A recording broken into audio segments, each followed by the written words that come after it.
আমরা দুনিয়ার ভিতর রং তামাশার ভিতরে পড়ে কত কিছু পাপ অবিচার অনাচারের ভিতরে লিপ্ত হয়ে কত কিছু করতেছি টাকা পয়সা কামানোর জন্য, দুই মুঠো ভাত খাওয়ার জন্য, কত রকমের খারাপ কাজ বৈধ কাজের সাথে লিপ্ত হয়ে জীবনটাকে শেষ করে দিতেছি। আর এগুলো দিয়ে আমরা মারা যাওয়ার পরে এগুলো নিয়ে ভোগ বিলাসিতা করবে আমাদের ছেলে মেয়ে, আত্মীয় স্বজন, মা বাবা।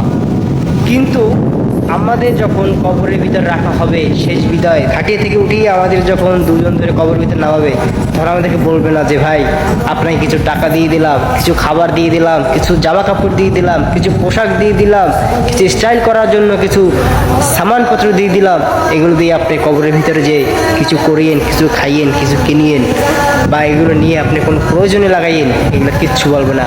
কেননা কবরে শুধু আপনার শরীরের ভিতরে যেই সাদা পোশাকটুকু দিবে কতটুকুই যাবে।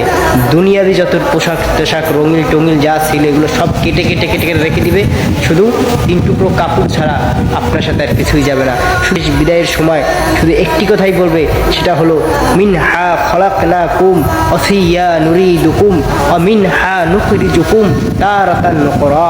আপনাকে মাটি থেকেই বানানো হয়েছে, আবার মাটির কবরে পাঠানো হইতেছে, আবার আপনাকে কিয়ামতের দিবসের দিন আপনাকে আবার এই মাটি থেকে আবার পুনরাবৃত্ত করা হবে। এটাই হলো আল্লাহ পাকের ওয়াদা। এই ওয়াদাটা আপনাকে শুনাই দেওয়া হবে। আপনাকে বলা হবে না যে আপনি কিছু টাকা দিয়ে দিলাম, আপনাকে বলা হবে না আপনি কিছু সম্পদের কাগজ দিয়ে দিলাম, আপনাকে বলা হবে না আপনি কিছু খাবার দিয়ে দিলাম, এগুলো কিছুই বলা হবে না। সুতরাং দুনিয়ার ভিতর রং তামাশার ভিতরে না পড়ে, খারাপ কাজ না করে, দুনিয়াবি কাজের ভিতরে লিপ্ত না থেকে একমাত্র আল্লাহ পাকের ডাকে সাড়া দিয়ে আল্লাহ পাকের মসজিদে যে 5 ওয়াক্ত সালাত আদায় করে হালাল রুজি খেয়ে আল্লাহর দিনের পথে চলার চেষ্টা করেন, আলহামদুলিল্লাহ, তাহলে সফলতা ইনশাআল্লাহ, দুনিয়ায় কামিয়াবি, আখিরাতেও কামিয়াবি। আসসালামু আলাইকুম ওয়া রাহমাতুল্লাহ।